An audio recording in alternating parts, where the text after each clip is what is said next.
Lights, camera, action. Let's start the show. Here's a little bit of wedding advice from me to help your love story unfold.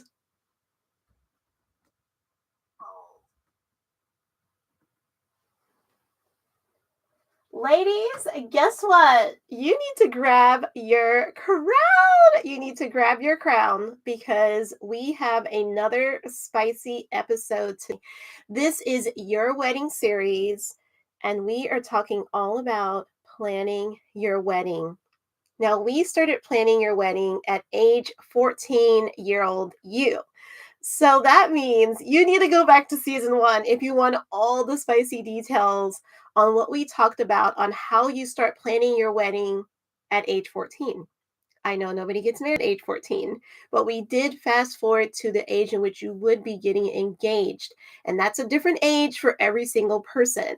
But welcome to your wedding series. This podcast is amazing and it's catered to you, the things that you're going through as you are planning your wedding. And like I said, starting at age 14, because most people start when they get engaged, they're like, I'm engaged. And they're so excited, right? But they don't know what to do next. They have no clue what to do next. So that's why we get to sit and we get to chat, we get to hang out, we get to talk, and we get to really deep dive into what it's like to plan a wedding.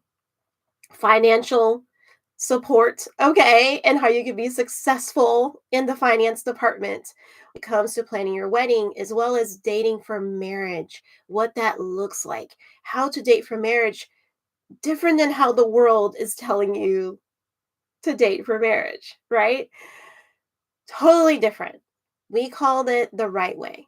Okay. So go back and look at season one. But guess what? We are now in season two. We are in season two. We have unlocked so many things. We've already fast forward to now, in which the time you are actually engaged. We are in season two, episode 12. And today's topic: do I know you? Do you know me? Do I like you? Do you like me? How am I choosing a bridal party? Ladies, it's a spicy one.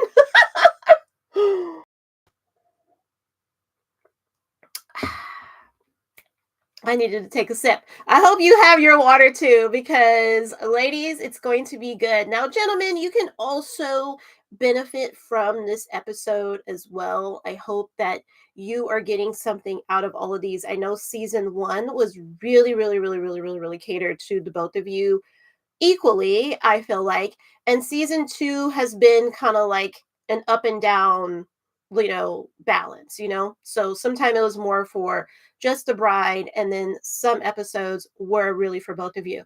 But we're talking about the bridal party today. So this is really for both of you. So fiance ladies, brides to be, go grab your grooms to be, or at least send this video to him. He shouldn't be living there with you. Remember, we're dating for marriage the right way. So you should not be living together. I hope that you don't go grab him in that way, okay? What I mean by go grab him is that hopefully you guys are watching these videos together with like your parents or with your mentor couple that's helping you to date for marriage the right way, okay? Or maybe even some friends who also are thinking about getting married, or they are engaged and they are mature, okay? And you guys are able to watch this together. If you don't know what I mean by mature, please send me an email. Send me an email, okay? Send me an email. Well, we are in season two, episode 12. And like I said, we're choosing your bridal party today. What does that look like? How to choose your bridal party. First of all, let's talk about what is your bridal party. Your bridal party, most of you guys already know the definition. It's going to be your bridesmaids, your maid of honors, your matron of honors, your groomsmen, your best men. Also, flower girl or flower girls, as well as your ring bearer or ring bearers. This is your core bridal party. These are the people that are going to also more than likely be in the procession leading in and out, or just leading in before you walk down the aisle as a bride, okay? So just remember, that's who these key players are when we say bridal party. And most of you already probably knew exactly that definition. Bridal party can also extend out to other, like, family members, like mother of the bride, groom of the bride, and did I say groom of the bride? Mother of the bride and father of the bride, mother of the groom and father of the groom. So you guys know what I'm saying. You guys know what I'm saying. I be messing things up, but y'all know what I'm saying. I be twisting things all around, but it's in here. It's in here. Okay. And so, yeah, a lot of times people will also extend that as part of the bridal party. But this is going to be anyone that's actually in like your procession going to stand on the altar with you during the ceremony. Now, you may have it a little different where you have them sitting on like the front row.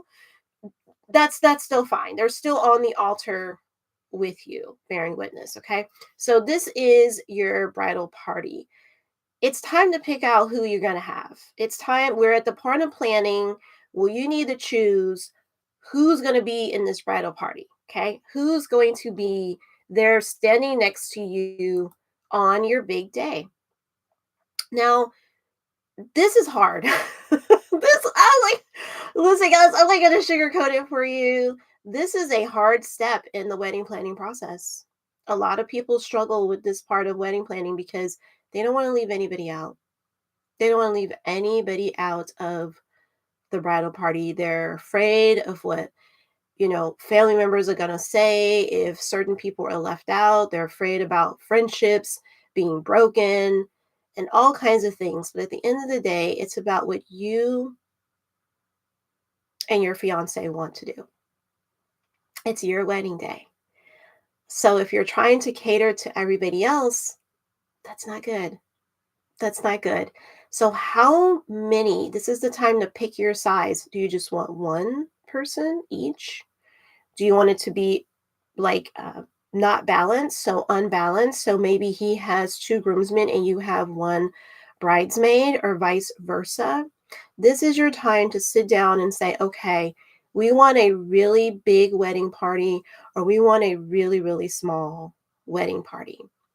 Our bridal party story is coming soon. I know everyone loves story time, so I will get to share what it was like for us to pick out our bridal party. Some of you may already know because you've been really, really deep diving into all of my episodes. So you probably already had a little sneak peek of what that was like for us. But we will be doing a story time together, me and the honeydew.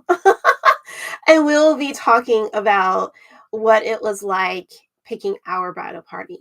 But today we're talking about you and how you can pick your bridal party. So we know that the key players are bridesmaids, groomsmen, flower girl, and ring bearer. Let's start with flower girl and ring bearer. Those are a little bit easier, I feel like, to choose. You want to look at the youngest members of your family, both little boy and little girl, or little boys and little girls if you want multiple. You want to look to see if they can walk down the aisle. If you want somebody to hold them while they do their duties as your flower girl, which is pouring out the rose petals, the flowers, that's fine. I've seen people do that. I think it's so cute and so adorable if that's what you want to do. I would say that if you can get someone in your family who can walk and who's mature enough to take direction on being able to walk forward down the altar. But this is always one of the most exciting parts of the wedding ceremony anyways. Everybody is waiting to see what that little one is going to do. It is quite the picture. It's very, very cute because sometimes they don't walk a straight line. They don't understand what's going on, and they just end up kind of all over the place and not really understanding the assignment, and that's okay. They are it's the wedding ultimately is not about them, right? So it's okay if this goes a little bit different than how it normally goes. But the little flower girl, the whole purpose is that they are to like throw the flowers down and stuff right before you as the bride walk out, or you can have them come out in the beginning and then the rest of the bridal party comes down the line, the bridesmaids. And so this is where you're figuring all of this out is right now you have your notebook, you have your honeydew, and you guys are figuring out, okay, how many flower girls and how many ring bearers do we want? You could choose to not have them. And we're going to talk a little bit more about that as we go along. But right now you're just deciding, okay, do we want them? And how many? Basically, do we want them and how many? Okay.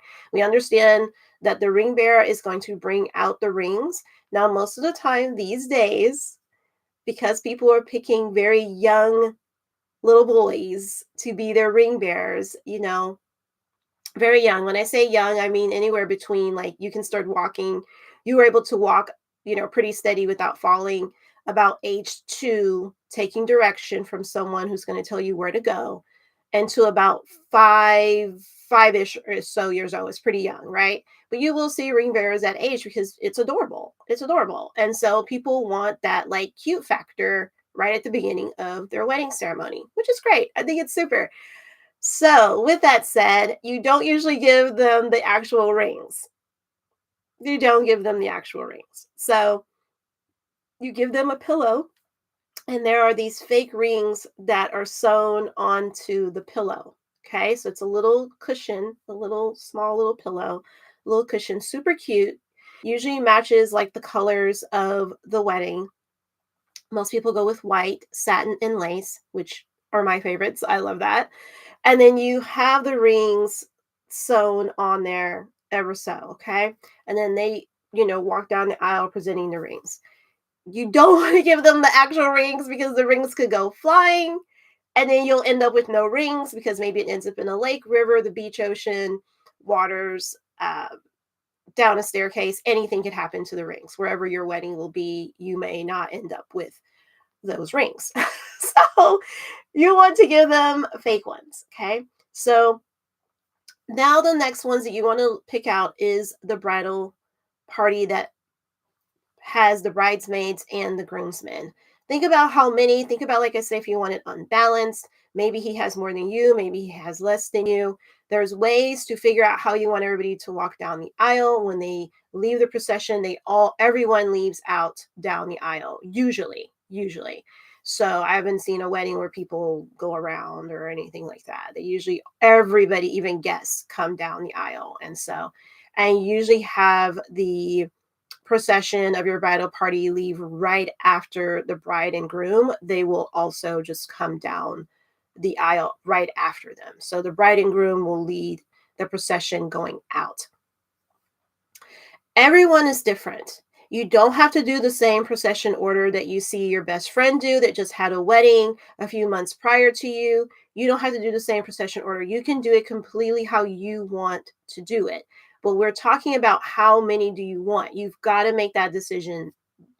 This is a good time to do it, okay? Like you could take more time, but there are some amazing episodes coming up as to the reason why you want to know that number, okay? Because like, hello, the bridesmaid proposal brunch. Ah! Okay. Anyways, let's take it down. Let's take it down a notch. People are listening to this podcast style on headphones. So yeah, or in their car. And I don't want you guys to crash or anything because I'm being ridiculous. But yeah, so you want to be thinking, okay, how many of them do I want? Now, remember when I started this episode, I said, do I know you? Do you know me? Do you care about me? Do you love me? Like, do I know you? Do I love you? Do I like you? Are you here for my well-being? These are questions you need to ask yourself when choosing this number of bridal party members, okay? You need to ask yourself some very important questions because the bigger your bridal party, the more gifts that you get to give out. Everybody loves receiving an amazing gift of thank you. It's because of thank you. That's why we're giving out the gifts, right? It's thank you for helping me along the way with all of this. I need your help. You're not just standing there to be VIP at my wedding. Right? Right? Everybody hear what I'm putting down? Okay? Because I feel like that's what's happening. I feel like most people are just picking bridal party members because they're like, oh, you get to be a part of the in group, the in crowd on the dance floor or whatever it is, okay? Listen, listen. That's not the reason why you should be picking your bridal party, okay? These people need to care about you. They should love you. They should have your best interest. They should at least like you, okay? They should at least like you. You should at least know them. So let's talk about the reason why you may not know someone in your bridal party when people were picking bridal party and they just want it to be as big as it could possibly be. And in some traditions, that's just what the tradition is, right? You pick as many as you can possibly get up there. And so they're picking friends that more probably are acquaintances. They're picking family members or future in-law family members that they don't actually even know. That they don't know. And those people don't have your best interest on your wedding day. They're not paying attention to detail. They're not making sure that your dress is on correctly. They're not making sure your crown is straight. Every hair in place, right? You want people who are going to be there for you. You know when somebody cares about you. So why are people picking bridal party members that mean nothing to them? It's just ridiculous. It's silly, okay? So you don't want to do that. You don't want to do that. So you need to be asking yourself why. Why am I picking them? Okay? Also, on the positive side, if these are people that really love and care about you, having a very large bridal party can mean a lot of love in that room on the day that you're getting married. Okay.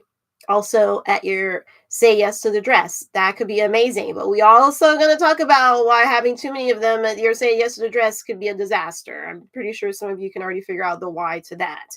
But we will get there. We're not there yet. Right now, we just need to pick out this bridal party. Okay. We need to pick out the number of them that will be there for you on your special day. Remember, this is your special day.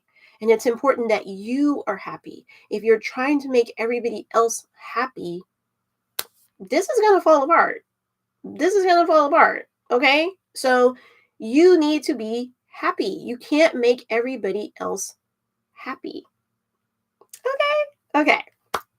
Now, when we talk about these in laws that are future and it comes to our bridal party, I know that that's difficult. I know that that's difficult because say that you're the bride and the groom has, brothers, and you're like, oh, I really want, or the groom has sisters, sorry. The groom has sisters and he wants his sisters to be in the bridal party. Well, they're women, so obviously they're going to stand on the bride side. They're going to be part of the bride tribe, and all the things that come along with that. The closeness, the bonds, like your bridal party gets to go to everything. They literally are like the special ones in the group, okay? They're the special guests. They are. So having in-laws that you don't know, like future in-laws that you don't know quite yet, like maybe you do know them a little bit and you've gotten to know them. So that we're not talking about you. We're talking about the people who maybe live in a different city, state, never met these people, don't even know them, barely know their first names. That's what we're talking about, okay? And now the wedding planning has started and everybody wants to be in the wedding. Well, hold on. I don't know you that well. So you have to really think about it. Do I really want you in my bridal party? And why am I having you in my bridal party? Just so that you can get some gifts and all the love that I'm going to be pouring out? Like, some people have to stay in their lane. You are a wedding guest, okay? And that's if you get invited. Just because you are a future in-law doesn't mean that you're automatically invited. And just because you're a part of my family doesn't mean that you're automatically invited. So everybody just needs to calm down and wait until they're asked to be a part of something, okay? If you haven't been asked to be a part of something, listen up, family and future in-law families. Listen up. I'm talking about you. Don't go bothering that bride and groom and being like, well, you better have me in the wedding. I mean, you can do that, but they don't have to listen to you. They don't have to listen to you. They don't. They don't. Okay. Let's breathe. Remember to ask yourself, do I know you? Do you know me? How well do we know each other? Do I like you? Do you like me? Those are some main things. And why? Why do you want to be in my bridal party if you're asking me to be in it? And then why did I choose you to be in my bridal party? You guys, it gets very serious as we go along the way with more of the meaning of the bridal party. You guys see, I've touched on a little bit of it, like caring, loving, attention to details on that day of the wedding to you. They care about you. Okay, you are the focus. Bride and groom, you are the focus. Same with the groom. Groom, you don't need to be having her brother or anybody, uncles, whatever, on her side of the family if you don't really know them and having them in your bridal party. Like, that's a close, like, it's going to be a lot of close bonding things going on during this whole wedding planning process with the bridal party. So, if you got people there who don't really care about you and it's just like they're just here for the free food, they're just here for the free hangout, they're just here for all the free gifts, it's not gonna go well. It's okay for those people to be a wedding guest, potentially. Potentially, the verdict is still out at this point of the wedding planning process. We're not there yet on getting the wedding guest list together for the ceremony and reception day. Okay. So let's talk about something that's huge that's going on as a trend as of late. Now, I call it a trend, but truth be told, this is something that people were doing when weddings, marriages first became like a legal governmental thing, when it became like this legal governmental thing. Because I've told you guys before, if two bodies join together intimately, you know what I'm going with this, in the bedroom, you're already married. You're already married. Okay? You're already married. So we're talking about like the legal governmental ceremony when it comes to having a wedding and getting married in that way. Okay. So that's just like you're just doing an extra step, right? So you're just doing an extra step. So those people who think like, oh, they're not married because they're not legally on paper married, but they've intertwined their bodies together, you know, anytime you've done that, you've married that person. Okay. So just know that. And so back then, before this became like this like big thing, people were going just like to the courthouse before you had like all these wedding venues popping up and being like, we can host your wedding. That's what they tell you. We can offer you everything. We've got the chairs and tables. We've got the beautiful decor, blah, blah, blah. Right? People just went to the courthouse. People got married at church. And so it was literally like their church members or family and friend, like very close people. That's who was there. That like everybody in that room cared about you. Okay, that's who was at the wedding. Okay, there wasn't a lot of wedding crashing and all that stuff because that's just not what weddings was about. It wasn't just like, oh, let's just have a big party just to have a big party and get all dressed up and fancy. No. So people didn't have these big bridal parties because there was really, to them, the way they felt, it's our wedding day. It's about the two of us, and we don't need bridal party. Plus, weddings didn't have all these events like engagement party and bachelorette party and hen do party and bridesmaids proposals and bridesmaids proposal brunches and all this stuff wasn't a thing. Rehearsal dinners, none of that. None of that was a thing when weddings became legal in the beginning and it was just a governmental paper that was being added to your life. Okay. So they didn't have bridal parties. So you could choose to just not even have one, to just not even have a bridal party. You could choose that. And there are people who, right now, as of today, that are deciding, I don't want a bridal party. I don't want a bridal party. It's too much. I don't want to pay for all these gifts for these people. I don't need them there when I go dress shopping. Like, I'll put on my own dress and figure out how to get my wedding dress on because most of them are wearing dresses. They're not even wearing gowns anymore. So I love the gown. I had a gown, and I know that like that's not like you guys can see my beautiful gown. My gorgeous gown. It's so pretty. It's so pretty. And so, like, not everybody was wearing a gown, and that's okay. Everybody's doing however they want their wedding to go, right? People are doing it how they want it to be. And so you don't need a lot of people to get you dressed if you're just wearing a regular old smuggler old evening dress. You're just wearing a dress. And so you don't need really a lot of people to help you to get ready. Like, people feel like they don't need the moral support in the back, and that's because why? They're already married. They're already married. Now they're making it legal. So, it's different when you're the blushing bride who has never joined bodies with anybody, and this is your actual big day.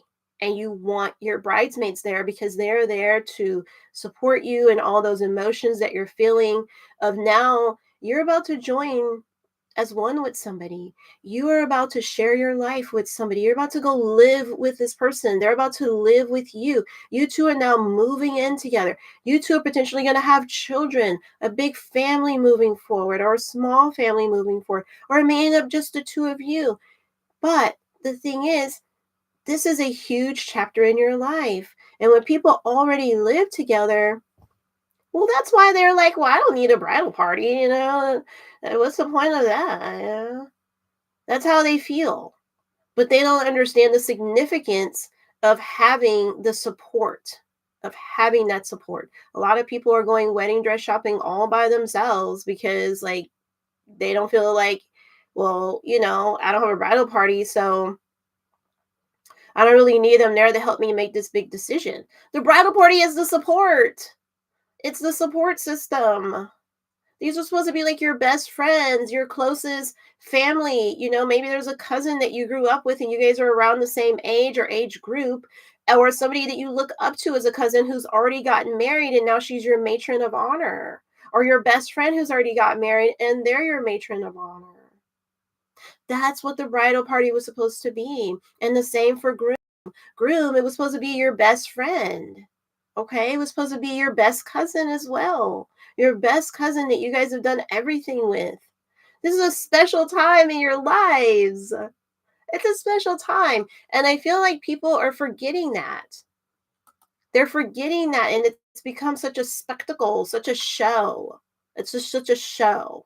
It's not about like all the things that I just mentioned anymore. It's not.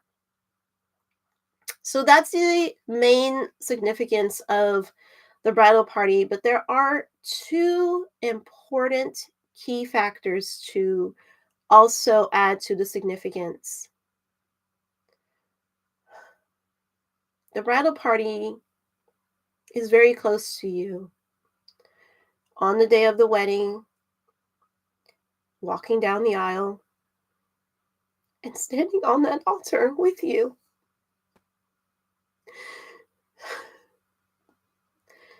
They're supposed to bear witness to this day. They are supposed to encourage you.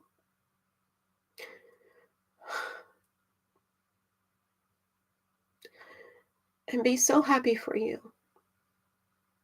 But the main thing is that they are a witness. They are a witness that this is actually taking place. They're a witness to the love between you and your honey. They're so happy for you as a couple. And they're there to witness that love, that joining when two become one, okay? The other major thing, it's a second thing to all of this. After being a witness to your wedding day, they are to hold you two accountable to the vows that you both took. So their job doesn't end. It doesn't end after the wedding. And that's what I'm seeing mostly from everybody. Everything just goes back to normal, or you don't even see those bridesmaids and groomsmen anymore. What is going on, guys? We got to do better.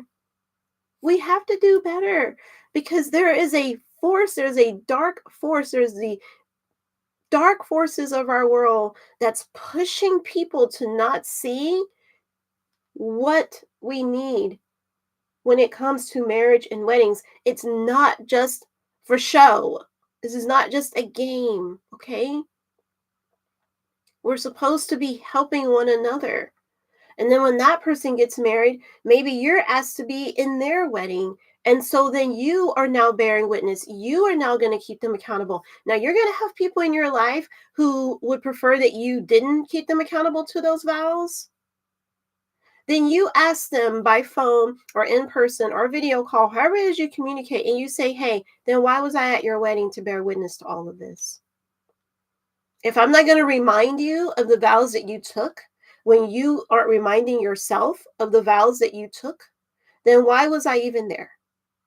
Why was I there on the altar with you? Okay? Why was I even there? And they will probably be so upset and so sad because they're looking at divorce. That's right, I said the D word. They're looking at divorce because they've allowed the enemy, the dark forces, to come into their lives. And you guys know who the dark forces is, the devil and his minions. We have to do better, guys. Wedding and marriage is not a joke. It's not a joke. It's not a game. And divorce is real. Okay? And that's why I titled my series Dating for Marriage the Right Way, so that people would start understanding that this isn't a game.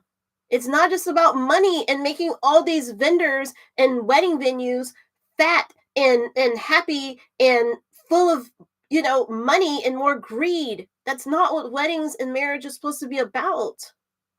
It's not what it's supposed to be about. So really choose your bridal party carefully. Choose them carefully, you guys. Take this time to be serious about who you want to bear witness as close to. They are literally the closest people to you on the wedding day. They are like, your parents aren't even, normally your parents are just there for like if you're the girl, at least. I don't even, the guy normal time, the husband, the dad is not even in there with the groom. Okay, he doesn't even go in there. I don't even know what that's about. But most of the time, he doesn't even go in there to give the male any kind of support. Thankfully, we had our mentor couple that was there for Ryan, for my husband that day. Okay, and so just know that it's important that you have a support system. You have a real support system who you love, who you at least like, and who love or at least likes you. Okay? It's not just another big party. It's not. It's a huge celebration in your life to celebrate your love and your union to come together. That's what this is about. That's what this is about. All right, you guys, I have fussed enough. I have fussed enough at you on this episode. And for anybody that couldn't take the fussing, well, listen. We have to be real over here, okay?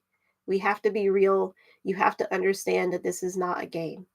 Okay? It's not a game. Take marriage seriously. Take your wedding day seriously. All right, getting into our next segment, we are talking about Be My Guest. And Be My Guest entitles you coming onto the Wedding Series podcast here with me. Come and hang out with me on your wedding series. I want to hear your story when it came to especially the topic that we talked about today, and that is choosing your bridal party. How did that go? What is it like right now if you are choosing your bridal party right now? If you're watching this podcast or this video, however you're watching this or listening to this, how is it going for you, or how did it go with you with choosing your bridal party? Did you think about the things that I talked about when I questioned, do you know me? Do I know you? Do you like me? Do I like you? Did you ask yourself, why am I choosing this person? Those 5 questions, did those things go through your head when you were choosing your bridal party? I want to know if any of that resonates with you, and if you when I said it, did it kind of like spark something where you're like, oh my gosh, yeah, I did go through that. Like, I wondered why I was picking this person, and you really want to talk about it. You would like for me to interview you. I want to have you on the show. I want to have you on the show. Now, if you're a little nervous and you really don't want to be on the show, you don't want to have your story told, you don't want to do a story time with me and share with other people who are planning their wedding and help them out, that's okay. You can just send me an email and you and I can talk. You and I can do a video call and we can just talk, just you and I. It doesn't have to be that I share it on the podcast, even though I really would like to, because it's going to help. It's going to help. Wait, can I say it one more time for the people all the way in the back? It's going to help another bride and groom to be on their wedding day. Okay. So, you guys, this was a spicy one. If you want to be on the podcast, let me know. Send an email at yourcontentcreator@yahoo.com. And I'm going to see you lovebirds in the next episode. Remember, I'm live every day between 8 and 9 a.m. 8 and 9 a.m. I go live. Okay. So somewhere in between there, here we are, right? And you get to chat along with me in the chat box. So make sure if you've got some kind of things that you would like to talk about, let's put them in the chat. Let's hang out together. I will see you lovebirds in the next episode. Bye, lovebirds.